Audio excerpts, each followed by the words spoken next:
आम आदमी पार्टी कह रही है कि प्रधानमंत्री नरेंद्र मोदी एक तानाशाह हैं।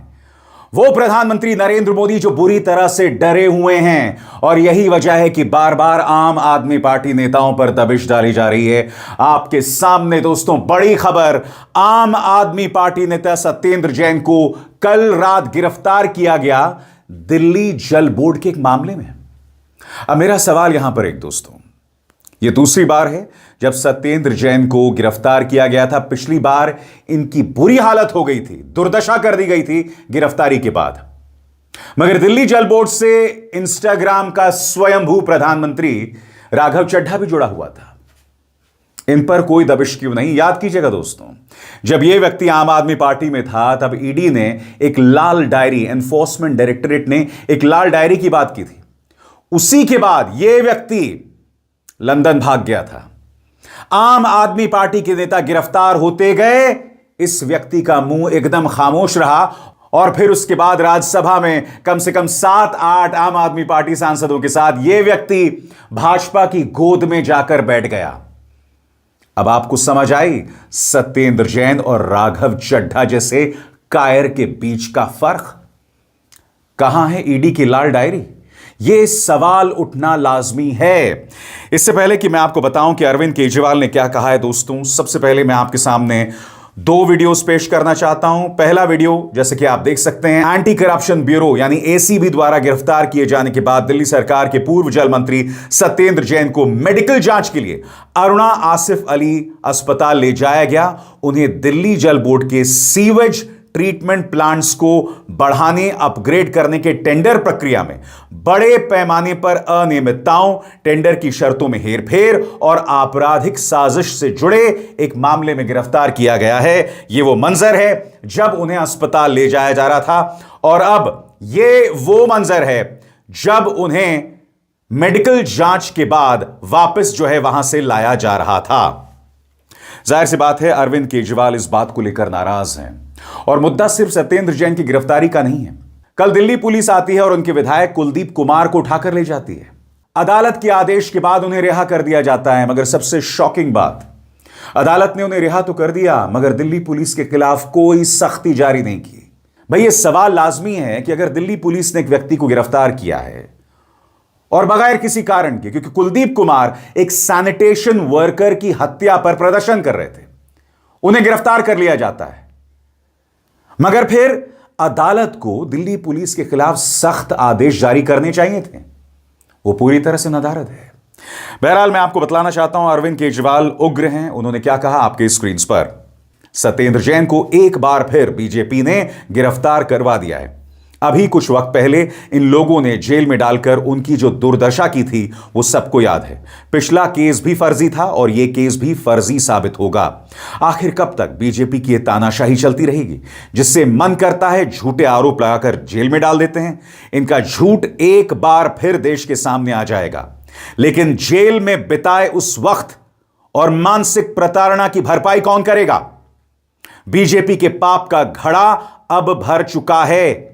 ये चाहे जितनी तानाशाही कर लें, अब मोदी सरकार का अंत तय है। पूरी आम आदमी पार्टी और देश की जनता सत्येंद्र जैन जी के साथ मजबूती से खड़ी है।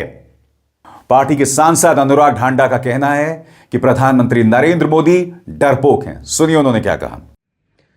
अब इससे ज्यादा और क्या सबूत चाहिए कि बीजेपी को आम आदमी पार्टी से डर लगता है और भयंकर डर लगता है।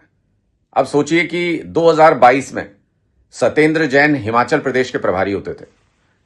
चुनाव से ठीक पहले मई 2022 में सत्येंद्र जैन को गिरफ्तार कर लिया गया ताकि हिमाचल का आम आदमी पार्टी का पूरा इलेक्शन कैंपेन डीरेल हो जाए। 2 साल तक उनको जेल में रखा, तरह तरह की यातना दी, उनके परिवार को परेशान किया और उसके बाद सबूत तो थे नहीं इनके पास किसी मुद्दे पर। सत्येंद्र जैन बाहर आ गए, उनको पंजाब का सह प्रभारी बनाया गया।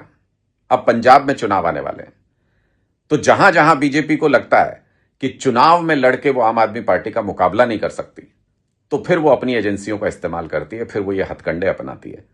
इतना फर्जी केस है, आप खुद सोचिए। मई 2022 से सत्येंद्र जैन जेल में है और एक ऐसे टेंडर के लिए जो अक्टूबर 2022 में हुआ, उसके लिए सत्येंद्र जैन को गिरफ्तार किया गया। इतना फर्जी केस है कि किसी को भी इस पर यकीन नहीं होगा। लेकिन सबसे बड़ी बात यह है कि बीजेपी का डर इन सारी घटनाओं से, उसकी तानाशाही बिल्कुल खुल के सामने आती है। अरे डरपोक मोदी, डरते क्यों हो? हिम्मत है तो चुनाव में मुकाबला करो। इस तरीके से अपनी तानाशाह एजेंसियों का इस्तेमाल करके, पुलिस का इस्तेमाल करके, तानाशाही का जो डर तुम बनाना चाहते हो, जेनजी ने उस डर को हवा कर दिया है। पूरे देश ने तुमसे डरने से इनकार कर दिया है और आम आदमी पार्टी के नेताओं को और कार्यकर्ताओं को नहीं डरा पाओगे, कितनी मर्जी कोशिश कर लो। सांसद बांसुरी स्वराज से जब इस बारे में सवाल पूछा गया तो उन्होंने कहा कि मैं इस मामले में कुछ कहना नहीं चाहती हूं। आपने सुना क्या कहा अनुराग ढांडा ने, बहुत स्पेसिफिक बात थी कि भाई मई 2022 से वो जेल में थी, मामला है अक्टूबर 2022 का, तो फिर आप उन्हें गिरफ्तार कैसे कर सकते हैं?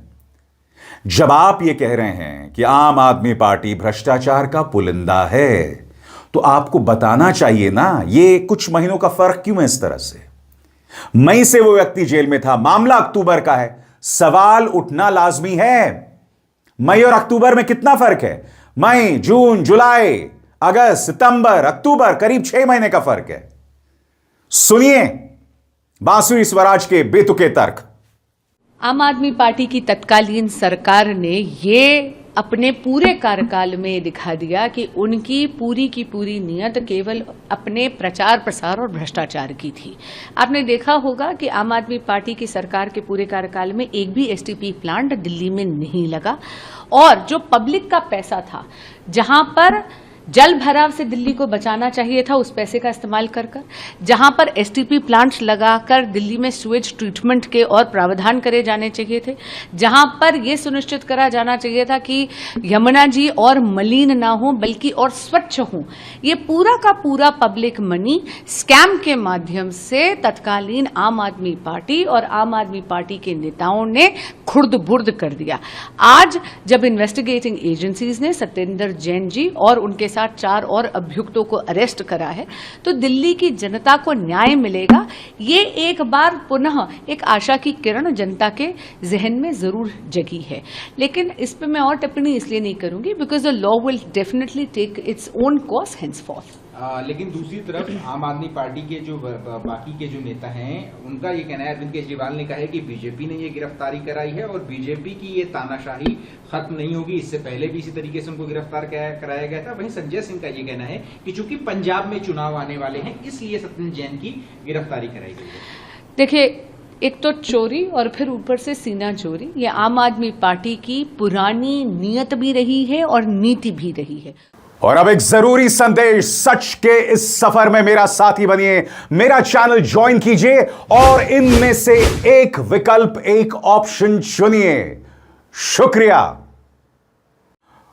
पार्टी के सांसद संजय सिंह भी सामने आए हैं। उन्होंने कहा कि इनके हथकंडे पंजाब में कामयाब नहीं होंगे क्योंकि पंजाब में हमारी सरकार है, और पंजाब का जिक्र इसलिए कर रहे हैं क्योंकि आप जानते हैं राघव चड्ढा, जो कि आम आदमी पार्टी की तरफ से पंजाब के प्रभारी हुआ करते थे, अब वो बेशर्मी से भाजपा की गोद में जाकर बैठ गए हैं। यहां पर संजय सिंह उसी पंजाब लिंक का जिक्र कर रहे हैं, सुना जाए। भारतीय जनता पार्टी सरकार की यही नीति है, जो सरकार काम करे उसको डिस्टर्ब करो, उसको रोको, उसके ऊपर हर तरीके से दबाव बनाओ। आपको याद होगा दिल्ली चुनाव के पहले आम आदमी पार्टी के नेता अरविंद केजरीवाल जी को गिरफ्तार कर लिया गया था, मनीष सिसोदिया जी को गिरफ्तार कर लिया गया था, सत्येंद्र जैन जी को गिरफ्तार कर लिया गया था, मुझे गिरफ्तार कर लिया गया था। मकसद एक ही था, दिल्ली का चुनाव डिस्टर्ब करना, दिल्ली के चुनाव को एन केन प्रकारेण साम दाम दंड भेद हर तरीके से जीतना। और वही काम अब ये पंजाब चुनाव के पहले कर रहे हैं। पहले संजीव अरोड़ा जी को गिरफ्तार किया जाता है, फिर अनाप शनाप छापे मारे जाते हैं, और आज फिर से सत्येंद्र जैन जो पंजाब के सह प्रभारी हैं, पंजाब के सह प्रभारी के तौर पे वो संगठन का काम कर रहे थे, उनको गिरफ्तार कर लिया गया पंजाब चुनाव को प्रभावित करने के लिए। क्योंकि सरकार बौखलाई हुई है, भाजपा बौखलाई हुई है। मोदी जी और अमित शाह को समझ में नहीं आ रहा कि पंजाब में क्या करें। उन्होंने हाथ पैर मार के देख लिया लेकिन उनको कुछ समझ में नहीं आ रहा कि पंजाब में करें तो क्या करें। वहां बेहतरीन शिक्षा देने का काम सरकार ने किया, वहां बिजली फ्री और महिलाओं के लिए 1,000 रुपए 1,500 रुपए की स्कीम लागू की, बुजुर्गों के लिए तीर्थ यात्रा लागू की, मेडिकल इंश्योरेंस दिया 10 लाख रुपए तक का। तो मुझे लगता है कि ये इतना काम करने के बाद बीजेपी को अब पता चल गया है कि उनकी पंजाब में कोई दाल गलनी नहीं है, और इसलिए ये हथकंडे अपनाए जा रहे हैं। मोदी जी, मैं आपसे सिर्फ इतना कहना चाहता हूं, पूरा देश आपकी इस तानाशाही को देख रहा है। किस तरह से आप आम आदमी पार्टी को टारगेट करके एक एक नेता को गिरफ्तार करते हैं, जेल में डालते हैं, ये पूरा देश देख रहा है।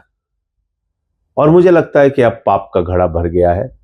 जनता आपके इन कृत्यों का जवाब देगी, आपकी इस तानाशाही का जवाब देगी। जय हिंद। और कल का दिन दोस्तों, आम आदमी पार्टी विधायक कुलदीप कुमार को भी दिल्ली पुलिस उठाकर ले गई थी। बाद में अदालत के आदेश में उन्हें रिहा कर दिया गया। कुलदीप कुमार ने इसकी आशंका भी जताई थी कि मुझे गिरफ्तार किया जा सकता है। आज मैं आपके सामने चंद सवाल रखना चाहता हूं जो बहुत जरूरी हैं, क्योंकि देखिए, अदालत ने आदेश तो जारी कर दिया, मगर कहीं ना कहीं कुछ निराशा जरूर हो रही है, और मैं आपको बताता हूं क्यों। गौर फरमाएं। कोर्ट को बताया गया था कि उन्हें सुबह 4 बजे प्लेन क्लोथ्स में आए कुछ लोग उठाकर ले गए थे। इसके बावजूद कोर्ट ने सिर्फ यह रिकॉर्ड करके दिल्ली पुलिस को जाने दिया कि उन्हें अब छोड़ दिया गया है। दिल्ली पुलिस से यह सवाल तक नहीं पूछा गया कि कुलदीप कुमार को क्यों उठाया गया था, उन्हें 12 घंटे तक कहां रखा गया था, और आखिर उनके खिलाफ शिकायत क्या थी। यह सवाल उठना लाजमी है। आप एक विधायक को, एक चुने हुए प्रतिनिधि को उठाकर ले जाते हैं और कोई जवाबदेही नहीं है। भाई ये सवाल है, इन सवालों के जवाब दिए जाने चाहिए ना।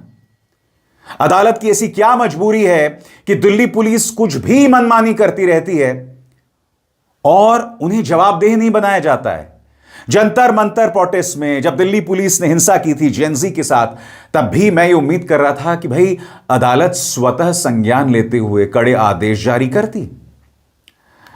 खैर, वो एक दूसरी कहानी है। बहरहाल, मैं आपको बतलाना चाहता हूं कि सत्येंद्र जैन के साथ और किन किन लोगों को गिरफ्तार किया गया है और मामला क्या है ऑन योर स्क्रीन्स।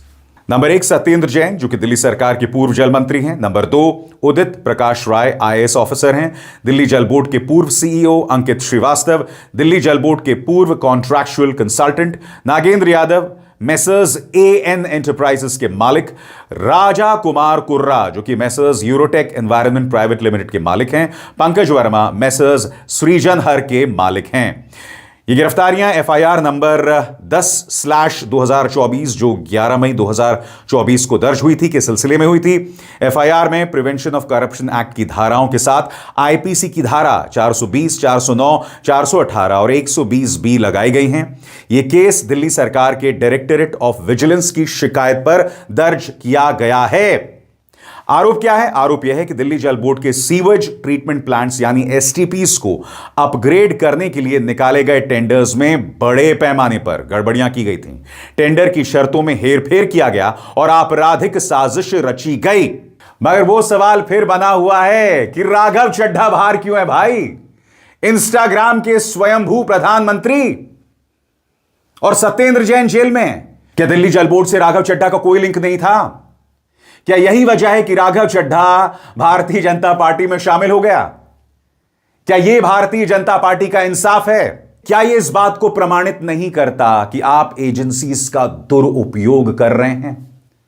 यानी कि जो आपके पाले में आ गया उस पर कोई एक्शन नहीं। मैं दावे के साथ कह सकता हूं, कल सत्येंद्र जैन अगर भाजपा में शामिल हो जाएं या कोई ऐसी गवाही दे दें जिससे अरविंद केजरीवाल फंस जाएं या अरविंद केजरीवाल पर सवाल उठ जाएं, तो उन पर कोई एक्शन नहीं होगा। हमारे सामने ढेरों मिसालें हैं। याद कीजिएगा, महाराष्ट्र में पूरी लंबी चौड़ी फहरिस्त है करीब 30 से ज्यादा नेताओं की जो विपक्ष में हुआ करते थे, भ्रष्टाचार के आरोप थे, अब भाजपा में शामिल हो गए। आदर्श हाउसिंग घोटाले के आरोपी नेता से लेकर स्वर्गीय अजीत पवार, इन पर गंभीर आरोप थे, मगर जैसे वो भाजपा में शामिल हुए या भाजपा खेमे में आ गए, मामले उड़नछू। ये सवाल हैं और इन सवालों से बचा नहीं जा सकता। अभिसार शर्मा को दीजिए इजाजत। नमस्कार।